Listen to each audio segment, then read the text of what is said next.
नहीं सर, नहीं। ऐसा नहीं होता है। आप चंद्रशेखर जी आप शुरू कीजिए। धन्यवाद, धन्यवाद सभापति जी। सभापति जी, मैं आज अपने कॉलेज के जीवन से शुरू करूंगा सर। जब हम स्कूल कॉलेज जाते थे पढ़ने के लिए, डीवीपीजी कॉलेज देहरादून, मैं और मेरे साथी सर मोटरसाइकिल से जाते थे। मैं, सचिन, सुबोध, फिरोज, नितिन भीगते हुए जाते थे। तो वहां तो बारिश अच्छी लगती थी, लेकिन जब बारिश बाढ़ का रूप ले लेती है सर, भयानक हो जाता है। बहुत सारे लोग घर पे सो नहीं पाते, लोगों के घर उजड़ जाते हैं, इतनी परेशानी। और ये भी मैं कहूंगा सर, आजाद भारत में 75 साल के बाद भी अगर सबको पीने के लिए साफ पानी नहीं मिल रहा है, तो ये हम सबके लिए शर्म की बात है। सरकारों को सोचना चाहिए था कि अगर ये बुनियादी जो जिसमें व्यक्ति का जोर नहीं है, ये कुदरत की देन है, अगर पानी भी साफ नहीं पहुंचा पा रहे हैं, तो क्या हमने लोगों के बारे में सोचा है? सर, मेरे लोकसभा क्षेत्र में बाढ़ से बहुत सारे गांव प्रभावित हैं।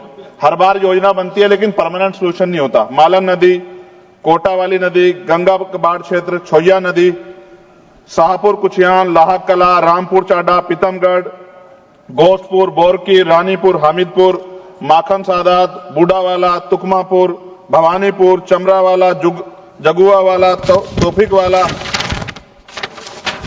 जब रामगंगा का पानी कालागढ़ डैम से छोड़ा जाता है रामगंगा में, तो कानपुर को आवश्यकता होती है, तो उससे भी बाढ़ आती है सर। हमारे यहाँ मनोहरवाली, भूतपुरी, मुबारकपुर, गावड़ी, घोसियावाला, सातनगर, बनोटी, रामसावाला, हफीजाबाद, बिहारीपुर, पीपरजोत, मुकरपुरी, बेरखेड़ा, सिपाहीवाला, मिलक, कोप्पा, नाथाडोई, मनोदरा, नंदगांव और नया गांव। जमीन कट जाती है सर, जमीन कट जाती है सर, फसल बर्बाद हो जाती है, ना मुआवजा मिलता, ना लोगों को नींद आ पाती। इसका परमानेंट सोल्यूशन जब तक सर नहीं होगा, तब तक हमारे लोगों का भला नहीं हो सकता है, हमारे क्षेत्र का, हमारे लोकसभा क्षेत्र नगीना का भला नहीं हो सकता है।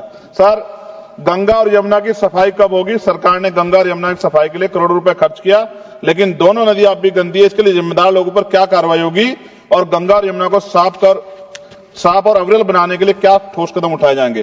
फैक्ट्रियों का गंदा पानी रोकने के लिए क्या कदम उठाए जा रहे हैं? सरकार कहती है कि फैक्ट्रियों से गंगा और यमुना में गंदा पानी नहीं जाएगा, लेकिन ऐसा हो रहा है, इसे रोकने के लिए सख्त कदम उठाए जाएं। गंदे पानी को साफ करने के लिए प्लांट कब तक बनेंगे? गंगा और यमुना के किनारे कई ट्रीटमेंट प्लांट बनने थे, लेकिन अब तक काम पूरा नहीं हुआ। देरी के लिए जिम्मेदार ठेकेदारों पर सरकार क्या कार्रवाई करेगी? सीवर का पानी यमुना में क्यों मिल रहा है? दिल्ली और आसपास के शहरों में लाखों लीटर गंदा पानी यमुना में बहा जाता है। सरकार से रोकने के लिए क्या कदम उठा रही है? गंगा के जीव जंतुओं की रक्षा कैसे हो? गंगा में पाए जाने वाले डॉल्फिन और अन्य जीव संकट में इनकी सुरक्षा के लिए सरकार ने क्या कदम उठाया और उनका क्या असर हुआ? नमामि गंगे योजना सफल हुई या नहीं? सरकार कहती है कि नमामि गंगे योजना सफल हुई, लेकिन जमीनी सच्चाई कुछ और है। क्या सरकार इसकी जांच स्वतंत्र एजेंसी से कराएगी? यमुना की सफाई के लिए बनी योजनाएं क्यों फेल हो रही है? यमुना एक्शन प्लान और अन्य योजनाओं पर करोड़ रुपए खर्च हुए, लेकिन कोई खास असर नहीं दिख रहा। क्या सरकार इसकी स्वतंत्र एजेंसी जांच कराएगी? नदी किनारे बनाए जा रिवर फ्रंट से गंगा को नुकसान हो रहा है। गंगा किनारे बनाए जा रिवर फ्रंट से नदी का प्राकृतिक प्रभाव बाधित हो रहा है। क्या सरकार इस विकास और पर्यावरण को संतुलित करने के लिए कोई नई नीति बनाएगी? गंगा, यमुना और उसकी सहायक नदियों में अवैध रेत खनन, अवैध निर्माण क्यों नहीं रुक रहा, जिससे नदी और पर्यावरण को नुकसान सरकार रोकने के लिए क्या कर रही? बाढ़ से प्रभावित गांवों के लोगों का क्या होगा? गंगा यमुना के किनारे बसे हुए कई परिवार हर साल बाढ़ और कटाव से प्रभावित होते हैं। क्या सरकार इनके लिए पुनर्वास के लिए कोई ठोस योजना बनाएगी? जायसवाल साहब बैठे हैं, बिहार का क्या हाल होता है? 3-3 महीने लोग परेशान होते हैं। गंगा किनारे जैविक खेती क्यों नहीं बढ़ रही? गंगा किनारे जैविक खेती को बढ़ावा देने के लिए बात कही गई थी, लेकिन इसका असर कम दिख रहा है। सरकार इस योजना को सही तरीके से लागू कराने के लिए क्या करेगी? दोनों नदियों के संरक्षण के नाम पर कई योजना बनी, लेकिन उनके नतीजे साफ नहीं दिख रहे हैं। यमुना बचाने के लिए जनता की भागीदारी जरूरी है। क्या सरकार कोई ऐसा अभियान चलाएगी ताकि लोगों को यमुना बचाने में योगदान कर सकें? सर, हर घर को साफ पानी कब मिलेगा? सरकार ने हर घर में नल से जल देने का वादा किया था, लेकिन अभी भी कई गांवों में लोग गंदा पानी पीने को मजबूर हैं। क्या सरकार सुनिश्चित करेगी सभी को साफ पानी और सुरक्षित पानी मिले? ग्रामीण व शहरी क्षेत्रों में पानी की पाइपलाइन बिछाने में देरी की हो रही है। कई इलाकों में पाइपलाइन अधूरी पड़ी है, जिससे लोगों को परेशानी हो रही है। सरकार कब तक सभी जगह पानी की पाइपलाइन काम पूरा करेगी? हैंडपंप और कुएं क्यों खराब पड़े? गांव और कस्बों में लगे कई हैंडपंप कुएं खराब हैं, लेकिन उनकी मरम्मत नहीं हो रही है। सरकार की मरम्मत और देखभाल के लिए क्या कर रही है? गंदे पानी से बीमारियां क्यों बढ़ रही हैं? कई जगह गंदा पानी पीने से लोग बीमार हो रहे हैं। सरकार गंदे पानी को साफ करने और बीमारियों को रोकने के क्या ठोस कदम उठा रही है? शहरों में गटर का पानी सड़कों पर क्यों बह रहा है? कई शहरों में सीवर लाइनें जाम है और गंदा पानी सड़कों पर बह रहा है। क्या सरकार सीवर व्यवस्था सुधारने के लिए कोई ठोस कदम उठाएगी, योजना बनाएगी? खत्म कर रहा हूं सर, आखिरी बार सर, पीने का पानी जो सर नलके में खराब हो गया है, उससे बीमारियां हो रही है, बड़ी गंभीर बीमारियां, लेकिन सरकार का ध्यान इसकी तरफ नहीं है।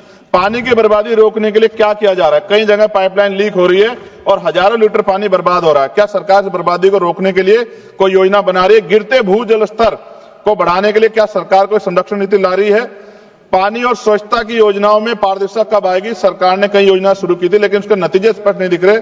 क्या सरकार इन योजनाओं की पारदर्शिता और निगरानी सुनिश्चित करेगी? और अंत में सर पाइपलाइन से आप कह रहे हैं कि पानी आएगा, कैनाल बंद कर रहे हैं सर, भूजल का जो स्तर है वो गिर जाएगा सर, और फिर बजट भी कम कर रहे हैं। अंत में खत्म करते हुए सर, काशी जो प्रधानमंत्री जी का लोकसभा क्षेत्र है, मैंने अखबार कटिंग पढ़ी, अखबार में लिखा है मेहमानों को पानी पूछने में शर्म आती है। ये हालात प्रधानमंत्री के क्षेत्र में, उत्तर प्रदेश के मुख्यमंत्री गोरखपुर से डूब जाता है पूरा सर। धन्यवाद सर, 1 मिनट 30 सेकंड दे दीजिए सर 30 सेकंड खत्म कर रहा हूं सर। मैं ये कहना चाहता हूं, उत्तर प्रदेश में नेपाल का पानी आता है, लखीमपुर खीरी, पीलीभीत, ये पूरा एरिया डूबता है सर।